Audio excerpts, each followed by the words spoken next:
Bismillahirrahmanirrahim. Assalamualaikum warahmatullahi wabarakatuh. Perkenalkan, saya Ernawati AB selaku dosen tetap pada jurusan Hospitality Program Studi Divisi Kamar Politeknik Pariwisata Makassar dengan identitas NIDN 382402781 beserta nomor NUPTK 155565657230092. Pada kesempatan ini, saya sedang mengikuti program sertifikasi dosen tahun 2026 melalui penyampaian pernyataan diri sebagai bentuk unjuk kerja pelaksanaan Tridharma Perguruan Tinggi, khususnya bidang pendidikan dan pembelajaran. Pada semester ini, saya mengampu mata kuliah Bahasa Indonesia dengan kode mata kuliah BAI 2 dengan bobot 2 SKS diperuntukkan bagi mahasiswa semester 2 program studi divisi kamar. Adapun deskripsi mata kuliah Bahasa Indonesia merupakan mata kuliah dasar umum di Politeknik Pariwisata Makassar yang membahas mengenai perkembangan dan asal mula bahasa Indonesia sebagai bahasa nasional dan bahasa negara, menerapkan kaidah pedoman umum bahasa Indonesia, serta dapat menggunakan diksi dalam bahasa Indonesia sebagai syarat-syarat kalimat efektif, kemudian syarat-syarat penggunaan dan pengembangan paragraf, serta memahami karya ilmiah serta menyusun surat resmi. Sistem pembelajaran mata kuliah Bahasa Indonesia dirancang berdasarkan komponen utama yaitu Delivery, Interaction, and Assessment yang mengacu pada rencana pembelajaran atau RPS. Proses pembelajaran menggunakan pertemuan luring atau tatap muka di kelas, serta menggunakan Learning Management System atau e-learning melalui Syakat dan Edlink. Selanjutnya pada saat perkuliahan dilakukan diskusi, presentasi, studi kasus, serta pemecahan masalah dan penguatan konsep sehingga pembelajaran lebih aktif, kolaboratif, serta berpusat pada mahasiswa. Adapun metode pembelajaran dalam pelaksanaan pembelajaran disesuaikan dengan karakteristik berupa delivery, yaitu seperti ceramah interaktif, diskusi kelompok, maupun interaction, yaitu tanya jawab atau presentasi mahasiswa, studi kasus, penugasan individu maupun penugasan kelompok. Untuk evaluasi atau asesmen menggunakan ujian tengah semester maupun ujian akhir semester. Adapun capaian pembelajaran pada mata kuliah Bahasa Indonesia yaitu mendukung capaian pembelajaran untuk program studi divisi kamar meliputi sikap. Untuk capaian pertama yaitu berperan sebagai warga negara yang bangga dan cinta tanah air meliputi nasionalisme serta rasa tanggung jawab pada negara dan bangsa. Kemudian sikap yang kedua, menghargai keanekaragaman budaya, pandangan, agama, dan kepercayaan, serta pendapat atau temuan orisinal orang lain. Sikap yang ketiga, taat hukum dan disiplin dalam kehidupan bermasyarakat dan bernegara. Dan sikap yang keempat, menginternalisasi nilai norma dan etika akademik. Untuk pengetahuan yang pertama, menguasai konsep teoritis serta secara umum, teknik pemesanan kamar pada bidang kantor depan, menguasai konsep teoritis secara umum, teknik penerimaan tamu dan pada bidang kantor depan. Untuk pengetahuan ketiga, menguasai konsep teoritis tentang komunikasi verbal dan non-verbal dalam melayani pelanggan. Untuk keterampilan umum, yang pertama, menyelesaikan pekerjaan berlingkup luas dengan memilih metode yang sesuai dengan beragam pilihan yang sudah maupun belum baku dan dengan menganalisis data. Untuk keterampilan umum kedua, memecahkan masalah pekerjaan dengan sifat dan konteks sesuai dengan bidang keahlian terapannya berdasarkan pemikiran logis inovatif secara mandiri baik dalam pelaksanaan maupun tanggung jawab pekerjaannya, mampu menunjukkan kinerja mandiri bermutu dan terukur. Untuk keterampilan khusus, yang pertama, mampu menerapkan teknik pemesanan kamar dengan menggunakan metode alat, bahan, serta pemilihan sumber daya manusia yang tepat. Adapun capaian pembelajaran mata kuliah meliputi yang pertama, mahasiswa mampu bekerja sama dengan pelanggan dan kolega. Yang kedua, mahasiswa mampu bekerja dalam lingkungan yang berbeda. Yang ketiga, mahasiswa mampu memahami perkembangan dan ragam bahasa Indonesia serta mampu berbahasa Indonesia yang baik dan benar. Yang keempat, mahasiswa mampu melakukan penanganan administrasi. Adapun sub CPMK dalam mata kuliah bahasa Indonesia, sub CPMK yang pertama, mahasiswa mampu memahami perkembangan bahasa Indonesia. Yang kedua, mahasiswa mampu memahami ragam bahasa Indonesia. Yang ketiga, mahasiswa mampu memahami dasar-dasar bahasa Indonesia yang baik dan benar. Yang keempat, mahasiswa mampu memahami pedoman umum ejaan bahasa Indonesia. Yang kelima, mahasiswa mampu menjelaskan tentang diksi dalam bahasa Indonesia. Yang keenam, mahasiswa mampu memahami bahasa Indonesia baku. Yang ketujuh, mahasiswa mampu memahami syarat-syarat pembentukan kalimat.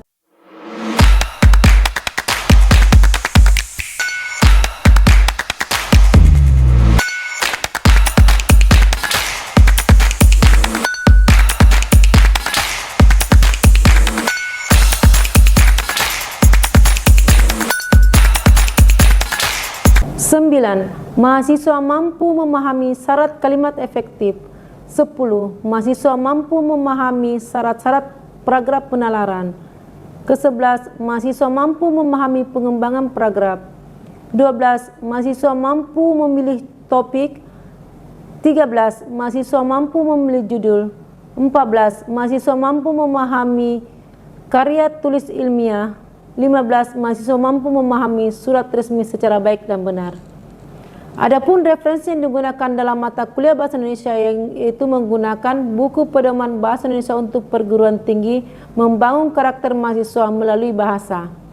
Untuk bahan kajian, pertemuan pertama sampai dengan pertemuan ke-7 meliputi materi dasar, sedangkan untuk pertemuan ke-8 dilaksanakan ujian tengah semester. Sedangkan pertemuan ke-9 sampai pertemuan ke-19 merupakan pembelajaran lanjutan. Untuk pertemuan ke-16 dilaksanakan ujian akhir semester. Adapun sistem atau kriteria penilaian atau asesmen meliputi nilai harian dengan bobot nilai 15%, nilai tugas dengan bobot nilai 15%, nilai penilaian tengah semester dengan bobot 30%, dan nilai ujian akhir semester dengan bobot 40%. Untuk mengisi daftar hadir dan pengiriman tugas, Poltekpar Makassar telah menggunakan sistem e-learning melalui Siakat dan Edlink. Berikut kita menyaksikan video pembelajaran mata kuliah bahasa Indonesia. Selamat menyaksikan. Bismillahirrahmanirrahim. Assalamualaikum warahmatullahi wabarakatuh. Waalaikumsalam warahmatullahi wabarakatuh. Syukur alhamdulillah karena pada hari ini kita dapat mengikuti perkuliahan mata kuliah bahasa Indonesia yang mana hari ini kita memasuki pertemuan ke-7. Namun sebelumnya saya minta ketua kelas untuk menyiapkan kelas dan berdoa. Silakan Agil. Thanks, sir. Stand up, please. Before we study, let's pray together according to our belief and our religion. Pray begins.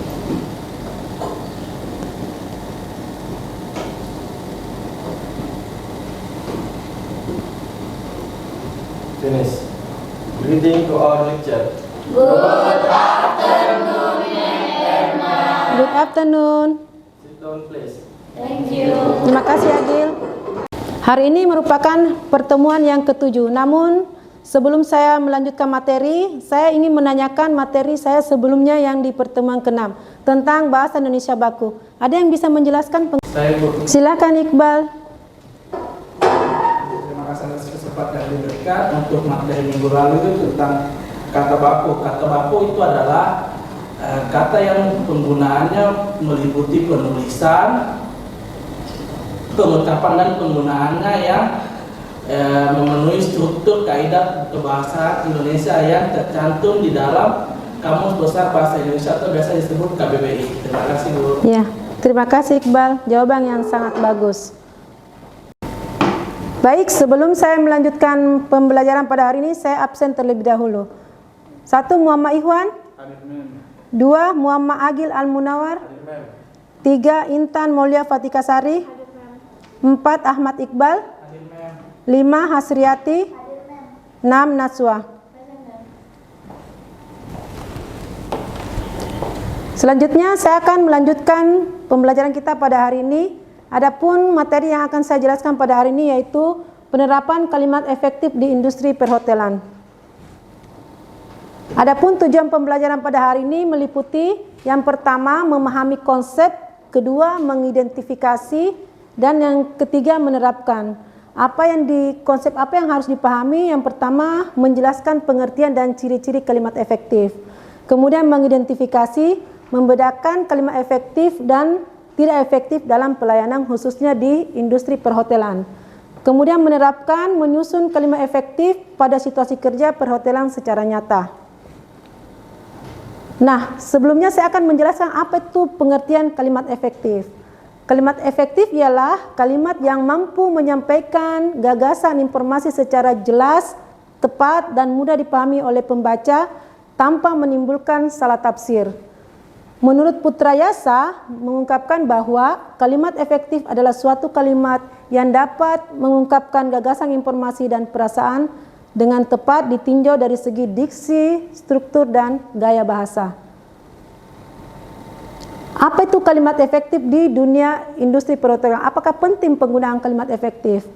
Ya, sangat penting ya. Yang pertama, tamu memahami informasi dengan cepat.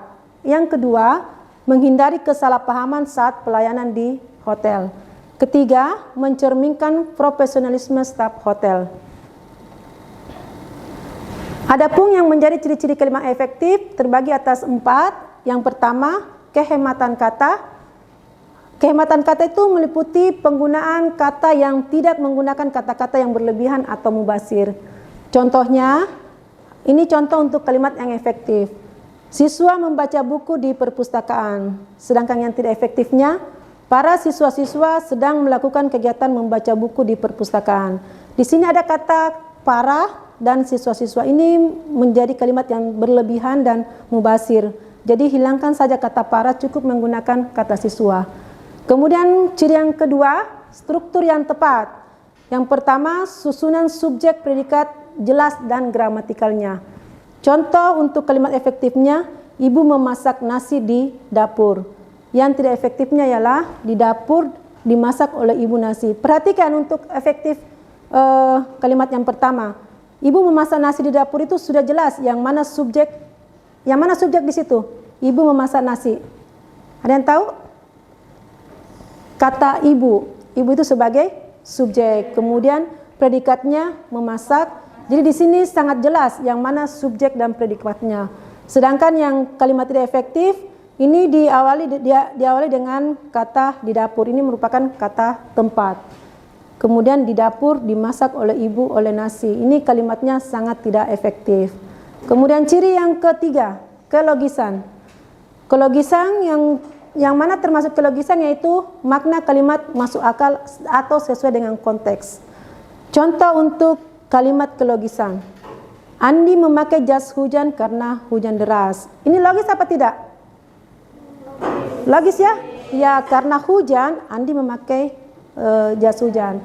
Nah, untuk kalimat yang kedua yang tidak efektif, Andi memakai jas hujan karena lapar. Ini logis apa tidak? Tidak, betul. Ini kalimat tidak logis karena di sini tidak jelas antara memakai jas hujan karena lapar.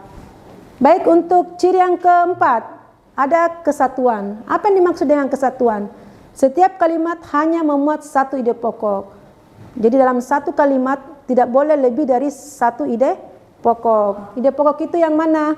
Apa yang menjadi gagasan utama dalam kalimat tersebut. Ini ada contohnya.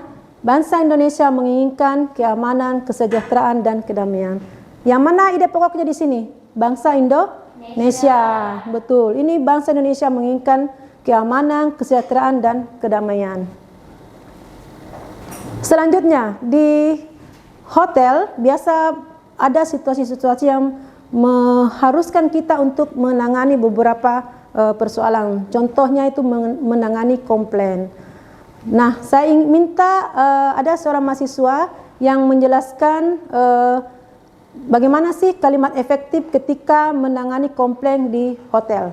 Saya, Bu. Silakan Naswa. Baik, terima kasih atas kesempatannya menangani komplain efektif saat di hotel. Contohnya seperti mohon maaf Ibu atas ketidaknyamanannya, kami akan menindaklanjuti. Seperti itu, Bu. Ya, kalimat yang bagus, permintaan maaf yang tulus, ringkas dan sangat solutif. Baik, terima kasih, Bu. Masih ada yang ingin memberikan contoh? Saya, Bu. Silahkan Ikhwan. Contoh situasi pelayanan restoran yang sangat efektif. Menu andalan hari ini adalah salmon panggang dengan saus khas chef kami. Wah, Terima kasih. kalimat yang sangat bagus, sangat informatif dan mudah dipahami. Silakan duduk. Selanjutnya saya akan menjelaskan dialog apa yang biasa disampaikan oleh seorang petugas resepsionis pada saat melayani tamu di hotel. Sini ada beberapa contoh dialog yang biasa disampaikan oleh seorang petugas resepsionis kepada tamu. Yang seperti selamat siang, selamat datang di Hotel Nusantara. Ada yang bisa saya bantu? Ya, kalimat-kalimat ini biasa digunakan untuk menerima tamu di hotel karena lebih efektif. Kemudian petugas resepsionis juga bisa bertanya, contohnya ya, baik Bapak Rangga, boleh saya lihat kartu identitas dan bukti pemesanannya. Ini termasuk kalimat yang efektif pada saat menerima tamu di hotel. Kemudian setelah tamu memesan, bisa melanjutkan dengan terima kasih, Bapak memesan kamar deluxe untuk 2 malam, benar? Ini contoh kalimat efektif. Kemudian pada saat memberikan kunci kepada tamunya, petugas resepsionis bisa memberikan kalimat-kalimat seperti ini. Baik, ini kunci kamar Bapak nomor 305 lantai 3. Sarapan tersedia pada pukul 6 sampai 10 di restoran lantai 1. Setelah itu bisa dilanjutkan kalimat-kalimat efektif yang lainnya, yaitu selamat beristirahat Pak Rangga. Nah, untuk contoh-contoh ini ada pertanyaan tentang dialog yang sering disampaikan. Saya memang Ya, silakan Intan. baik, izinkan saya bertanya, ada unsur apa saja yang terdapat kalimat efektif di dalam contoh dialog front office tersebut kan? Ya, pertanyaan yang sangat bagus. Silakan duduk. Baik, saya akan menjelaskan pertanyaan dari Intan tadi. Ada berapa unsur kalimat efektif yang terdapat dalam dialog antara petugas front office di hotel? Dari kalimat pertama terdapat kehematan, yang mana di sini menggunakan kata sapaan. Kata sapaan ini lebih hemat dengan menggunakan ada yang bisa saya bantu, ini menggunakan kalimat kehematan. Kemudian yang kedua, di sini terdapat struktur yang sangat jelas, yang mana terdapat subjek, predikat, objek, dan keterangan. Boleh saya lihat kartu identitas dan bukti pemesanannya. Kemudian yang ketiga, terdapat kesatuan, yang mana di sini terdapat gagasan utama yang sangat jelas, seperti Bapak memesan kamar deluxe untuk 2 malam, apakah betul? Ya, ini terdapat 3 jenis ciri-ciri kalimat efektif yang digunakan dalam dialog dengan petugas front office di atas. Selanjutnya saya ingin menjelaskan kalimat-kalimat apa yang biasa disampaikan oleh petugas housekeeping pada saat berinteraksi dengan tamu. Di sini ada beberapa situasi yang harus diperhatikan ketika seorang petugas housekeeping berinteraksi dengan tamu. Kalimat-kalimat efektif apa yang bisa disampaikan kepada tamu? Yang pertama, pada saat mengetuk pintu, mohon diperhatikan kalimat yang bisa disampaikan. Selamat pagi, saya housekeeping, boleh saya membersihkan kamar Anda sekarang? Ini contoh kalimat yang sangat efektif, yang mana di sini terdapat subjek, predikat, objek, dan keterangan. Subjeknya di sini adalah saya, kemudian predikat adalah membersihkan, objek adalah kamar Anda, dan keterangan adalah sekarang. Nah, ketika meminta izin masuk ke kamar, seorang petugas housekeeping bisa menyampaikan kalimat efektif seperti ini. Permisi, saya ingin memeriksa kelengkapan kamar Anda. Ini merupakan kalimat yang sangat efektif karena struktur kalimatnya sangat tepat. Terdapat subjek, predikat, objek, dan keterangan. Saya sebagai subjek, predikat itu memeriksa, objek itu kelengkapan kamar Anda. Nah, pada saat menawarkan waktu lain, bisa menyampaikan kalimat-kalimat efektif seperti ini. Apakah Bapak Ibu berkenan jika saya kembali lagi dalam 30 menit? Ini termasuk kalimat yang sangat efektif karena terdapat subjek, predikat, objek, dan keterangan. Saya di sini sebagai subjek, predikat sebagai kembali, kemudian keterangan dalam 30 menit. Kemudian situasi berikutnya yaitu ketika menjalankan tugas. Seorang petugas housekeeping biasanya meminta izin kepada tamu, bisa mengucapkan kalimat efektif seperti ini. Saya akan mengganti handuk dan melengkapi perlengkapan mandi Anda. Ini contoh kalimat yang sangat efektif yang mana terdapat subjek, predikat, dan objek. Yaitu subjeknya sebagai saya, mengganti dan melengkapi sebagai predikat, handuk dan perlengkapan mandi sebagai objek. Baik, untuk situasi berikutnya yaitu seorang petugas housekeeping menanyakan kebutuhan tamu, bisa menggunakan kalimat efektif seperti ini.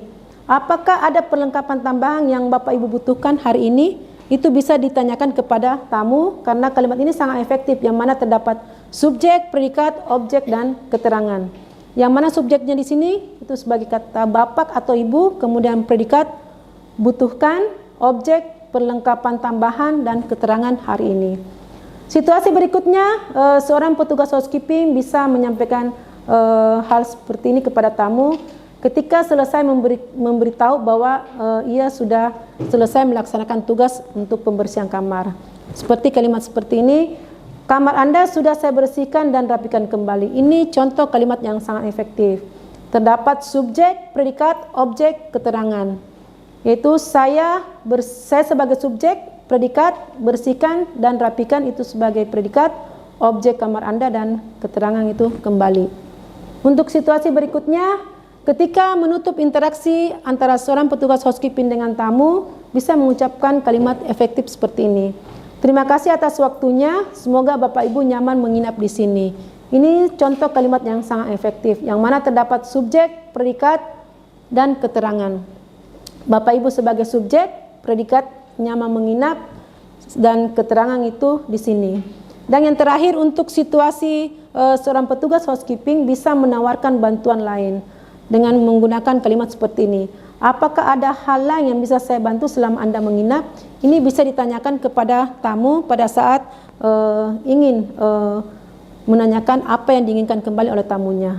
Yang ini termasuk kalimat yang sangat efektif yang mana terdapat subjek, predikat, objek, dan keterangan. Saya sebagai subjek, predikat bantu, objek hal lain, dan selama Anda menginap itu sebagai keterangan.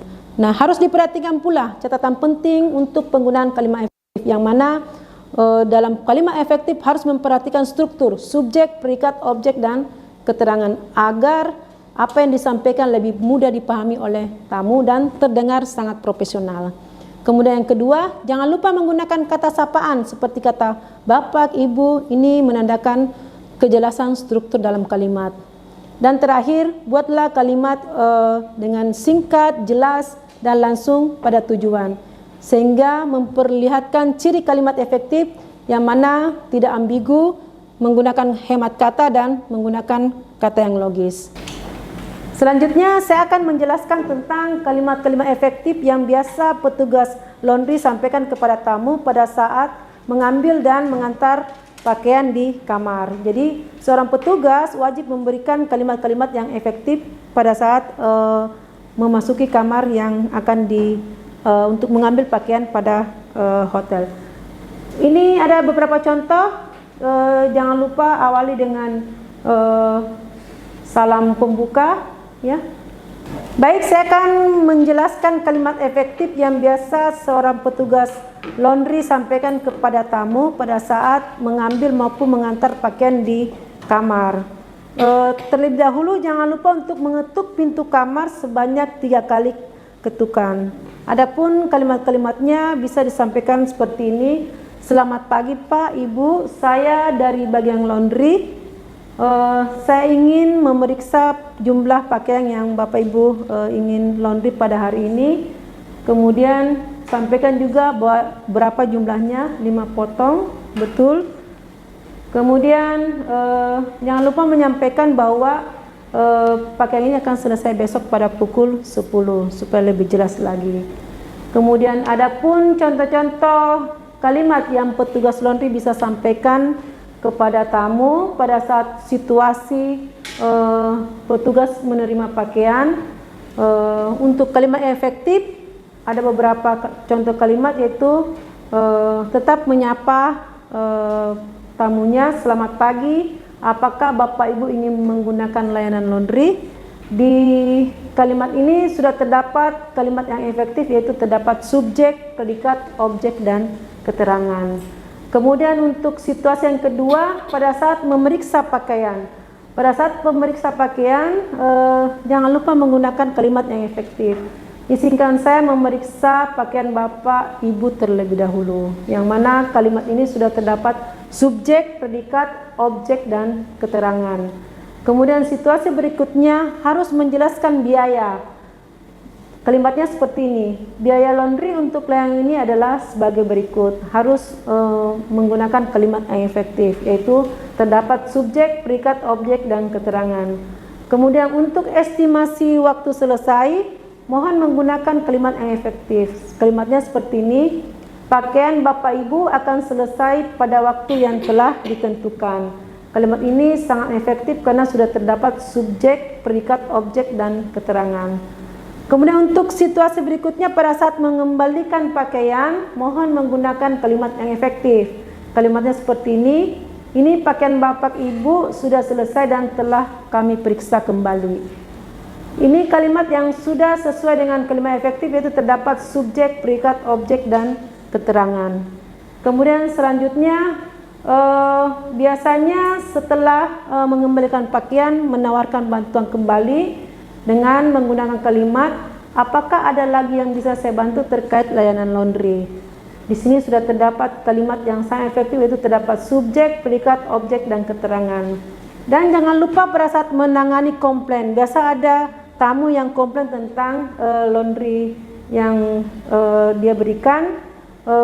Jawablah dengan kalimat-kalimat yang efektif, yaitu mohon maaf atas ketidaknyamanan, saya akan segera menindaklanjutinya, sehingga tamu merasa bahwa kalimat yang kita sampaikan sudah sangat efektif.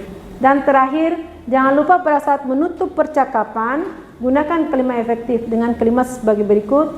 Terima kasih atas kepercayaan Bapak Ibu kepada layanan laundry kami dan selamat beraktivitas.